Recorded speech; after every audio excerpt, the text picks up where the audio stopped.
Συγγνώμη κύριε μου, τι κάνετε εδώ? Τι κάνω εδώ, δικό σου το αυτοκίνητο? Μάλιστα, το αυτοκίνητό μου είναι. Σου πήρα τις πινακίδες και τώρα σου γράφω και μια κλήση για παράνομο παρκάρισμα. Άντε και... Καλά Χριστούγεννα κύριε. Άντε και καλά Χριστούγεννα. Ταξί.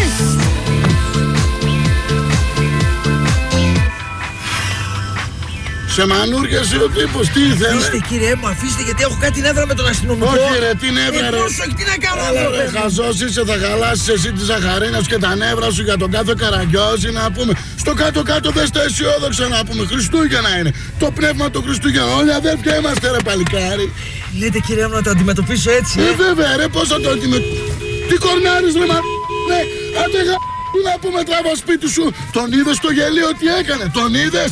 Να του βγάλεις την κόρνα και να του τη βάλεις μέσα στο το μα... Κύριε μου, εσείς λίγο πιο πριν δεν λέγατε πως όλοι οι αδελφοί είμαστε? Αυτός είναι αδελφός μας δηλαδή? Όχι ρε, δεν είναι. Αυτός είναι αδελφή.